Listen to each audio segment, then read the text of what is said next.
অতীতক মন্থন কৰি বৰপেটাত অনুষ্ঠিত হয় সাধুকথা কোৱা প্ৰতিযোগিতা। মোবাইল গেম, টিভি আদিত আজিৰ কণ কণ শিশুসকলে ব্যস্ত হৈ নৈতিক আধ্যাত্মিক শিক্ষাৰ পৰা ফালৰি কাটি এটা সময়ত পথভ্ৰষ্ট হৈ পৰে একাংশ শিশুৱে। সাধুকথাই শিশুৰ সৃষ্টিশীল মনক বিকশিত কৰাৰ লগতে নৈতিক শিক্ষা প্ৰদান কৰিছিল। এইদৰে কয় সাহিত্যিক নঞ্জু দত্তই। আজি বিশ্ব সাধুকথা কোৱা দিৱস। সেই উপলক্ষে বৰপেটাত সাহিত্য সাংস্কৃতিক তথা সামাজিক অনুষ্ঠান নৱসৃষ্টি সমাৰোহ সমিতিৰ উদ্যোগত সাধুকথা কোৱা প্ৰতিযোগিতা অনুষ্ঠিত হয়। কেইবাগৰাকীও প্ৰতিযোগীয়ে অংশগ্ৰহণ কৰে এই প্ৰতিযোগিতাত। বৰপেটাৰ ক্লাব ৰাইনোৰ কাৰ্যালয়ত অনুষ্ঠিত হয় এই প্ৰতিযোগিতা। প্ৰতিযোগিতাখন পৰিচালনা কৰে সাধুকথা কোৱা এই প্ৰতিযোগিতাখন মুকলি কৰে মাধৱ চৌধুৰী মহাবিদ্যালয়ৰ অধ্যক্ষ ডক্টৰ প্ৰকাশ শৰ্মাই। নৱসৃষ্টি সমাৰোহ সমিতিৰ সভানেত্ৰী তথা সাহিত্যিক ডক্টৰ নঞ্জু দত্তৰ সভাপতিত্বত অনুষ্ঠিত প্ৰতিযোগিতাখন পৰিচালনা কৰে সাহিত্যিক নীলিমা ৰাণা পাটগিৰিয়ে। বিচাৰক হিচাপে উপস্থিত থাকে নাট্যকৰ্মী সত্যেন দাস আৰু জ্যেষ্ঠ সাংবাদিক পুলেন্দ্ৰ দাসে। আমি বিশ্ব সাধুকথা দিৱসৰ লগত সংগতি ৰাখিয়ে নৱসৃষ্টি সমাৰোহ সমিতিয়ে বৰপেটাত অন্ততঃ বৰপেটা জিলাত প্ৰথমবাৰ যোৱাবাৰ আমি আৰম্ভ কৰিছিলোঁ। এইটো পৰম্পৰাই হৈছে আমাৰ, আৰু এইবাৰ আমাৰ দ্বিতীয় বছৰো আমি আৰম্ভ কৰিছোঁ। আমাৰ উদ্দেশ্য হ'ল কি, ল'ৰা ছোৱালী বেছিকৈ মোবাইল চাই, সৰু ল'ৰা ছোৱালীয়ে শিশুবিলাকে, গতিকে মোবাইলৰ সলনি আমি সাধুকথা কোৱাই তেওঁলোকক নৈতিক শিক্ষা, আধ্যাত্মিক শিক্ষা, তাৰোপৰি ধাৰ্মিক গোটেইখিনি তাৰমানে আমি শিক্ষা দিয়াৰ কাৰণে আমি এই সাধুকথা দিৱসটো পালন কৰিছোঁ। আৰু আমাৰ নৱসৃষ্টিৰ উদ্যোগতে হৈছে, আৰু নৱসৃষ্টিৰ আমাৰ সকলোখিনি সদস্যৰে সেই একেই উদ্দেশ্য। বৰ্তমান সময়ত আজিৰ শিশু কালিৰ নাগৰিক হ'ব, দেশৰ নাগৰিক হ'ব। এখন সুস্থ সমাজ গঢ় দিয়াৰ কাৰণেহে আমাৰ এইটো এটা প্ৰচেষ্টা, প্ৰথম প্ৰচেষ্টা। চাওঁ কিমান দূৰ আমি সফল হওঁ। সেইটো শিশুৰ বৌদ্ধিক বিকাশৰ প্ৰতি লক্ষ্য ৰাখি আপোনালোকে এনেধৰণৰ পদক্ষেপ এটা লৈছে। কিমানগৰাকী প্ৰতিযোগী হ'ব? 100ৰ কম নহ'ব লাগে। বহুত আহি আছে আৰু বহুতে গম পোৱা নাই। আৰু এইবাৰ আমাৰ অলপমান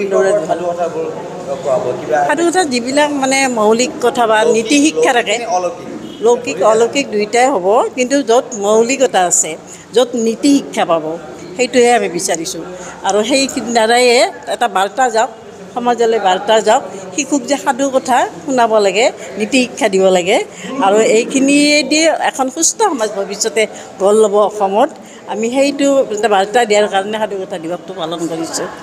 হয়, শিশুসকলৰ কল্পনা শক্তিৰ লগতে বিভিন্ন শক্তি তেওঁলোকৰ বৃদ্ধি কৰাৰ লক্ষ্যৰে আজি বৰপেটাৰ ক্লাব ৰাইনোত যি বিশ্ব সাধুকথা কোৱা প্ৰতিযোগিতাত বৰপেটাৰ নৱসৃষ্টি সমাৰোহ সমিতিয়ে যি সাধুকথা কোৱা প্ৰতিযোগিতাৰ আয়োজন কৰিছে। আমি জনাত এই অনুষ্ঠানটোৱে বৰপেটাত প্ৰথমবাৰৰ বাবে সাধুকথা কোৱা প্ৰতিযোগিতা তেওঁলোকে আৰম্ভ কৰিছিল। বিগত বৰ্ষতো তেওঁলোকে কৰিছিল, আৰু এনেকুৱা প্ৰচেষ্টাই আমি আশা ৰাখিব পাৰোঁ যে শিশুসকলক মোবাইলৰ পৰিৱৰ্তে অন্ততঃ পুৰণি আমি যিবিলাক আমি দেখিছিলোঁ, শুনিছিলোঁ সাধুকথা, সেইবিলাক যাতে প্ৰচলন হয়। আৰু আমি তাৰে আশা ৰাখি এই যি উদ্যোক্তা তেওঁলোকে প্ৰচেষ্টা লৈছে, আমি তেওঁলোকক শলাগ লৈছোঁ। নৱসৃষ্টি সমাৰোহ সমিতিৰ উদ্যোগত আজি যি এটা অনুষ্ঠান আয়োজন কৰা হৈছে, সেইটো হ'ল সাধু কোৱা প্ৰতিযোগিতা। বৰ সুন্দৰ হৈছে, এনেকুৱা উদ্যোগ ল'ব লাগে। আজিকালি সাধু শুনিবলৈ ল'ৰা ছোৱালীয়ে নাপায়েই। আমি সাধুকথাৰ মাজেৰে আমি ককা দেউতাৰ পৰাই হওক, মা দেউতাৰ পৰাই হওক, আমি বহুতো নীতি কথা শিকিছিলোঁ। মানুহৰ আচাৰ ব্যৱহাৰ কেনেকুৱা হ'ব লাগে, এইবোৰ শিকিছিলোঁ।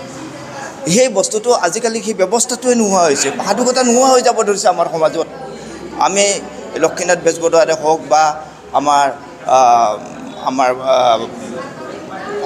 ককা দেউতাৰ মুখৰ পৰাই হওক, সজাই কোৱা সাধুকথাই হওক, এই সাধুকথাৰ পৰা আমি যিবিলাক প্ৰেৰণা পাইছিলোঁ, আমি আগবাঢ়ি যাবলৈ, আমি বা জন্তু জানোৱাৰৰ লগত কেনেকৈ আমি আগবাঢ়িব লাগে, কেনেকৈ আমি নিজকে ৰক্ষা কৰিব লাগে, এইবোৰ নীতি কথা আমি পাইছিলোঁ। আমি নানান ধৰণৰ আমি তাতে কাৰিকৰী শিক্ষা পাইছিলোঁ। মুঠতে জীৱনৰ যিবিলাক আমাৰ জীৱনৰ লগত জড়িত যিবিলাক সমস্যা, যিবিলাক যেনেকৈ আগবাঢ়িব লাগে, এই নীতি কথাবিলাক আমি সাধুকথাৰ মাজেৰে পাইছিলোঁ ককা দেউতাৰ পৰা বা হেৰিৰ পৰা। গতিকে এনেকুৱা উদ্যোগ লওক। আমি নৱসৃষ্টি সমাৰোহ সমিতিক আমি ধন্যবাদ জনাইছোঁ, আৰু তেওঁলোকে এনেকুৱা কাম কৰি যাওক। আমি আছোঁ, আমাৰ সমাজ নিশ্চয় আগবাঢ়ি আহিব এই এনেকুৱা ব্যৱস্থা হ'লে।